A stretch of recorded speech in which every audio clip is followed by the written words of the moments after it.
Hi guys! Gusto nyo ba magkaroon ng gumagalaw na wallpaper kagaya nito? Today is tuturuan ko kayo. So, ang gagawin nyo una is pupunta lang kayo sa TikTok app. Kung wala naman kayo, pwede kayo mag-download sa Play Store or App Store. Depende sa phone na gamit nyo. So, click natin yung TikTok.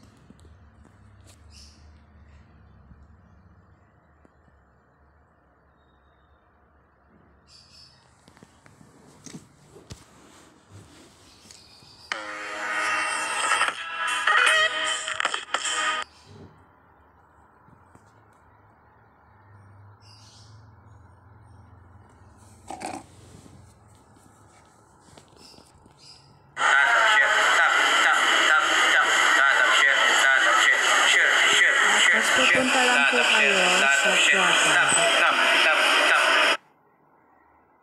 Punta po kayo sa profile.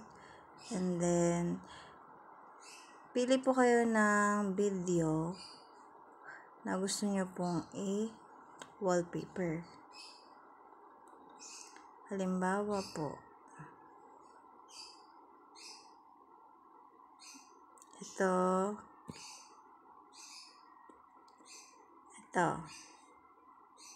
bawa lang.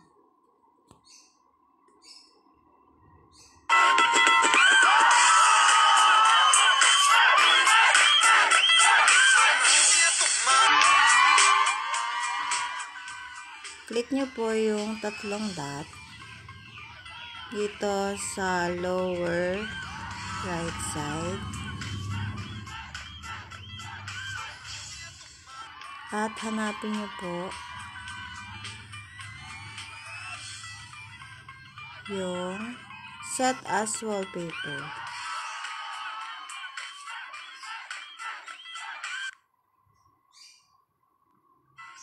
And then may nakikita kayong parang screw dito sa taas, upper right.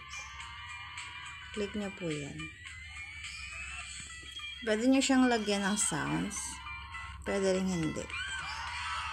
Tapos kung gusto nyo i-post yung video, pwede nyo siyang i-okay, pwede nyo siyang hindi. So, i-adjust nyo yung sound kung gusto nyo. Pwede rin malakas. So, gusto ko may sounds. Kaya, yan. Tapos, set as wallpaper.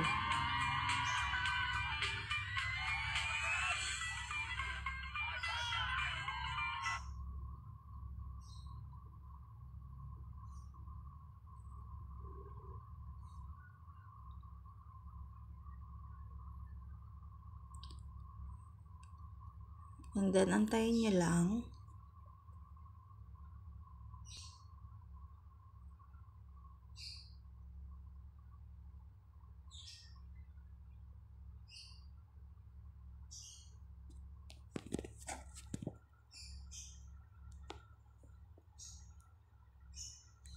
Loading. So, aanin nyo siya guys. Bago nyo i-apply. Yan. So, pag lumabas na yan, click apply. And then, click the set home screen. Applied successfully. So, pupunta na tayo sa home screen. Kung nag-set as wallpaper nga. So, ayan na. Ayan na guys. Ang cute, diba? May sounds pa, diba? So, thank you for watching. Bye-bye!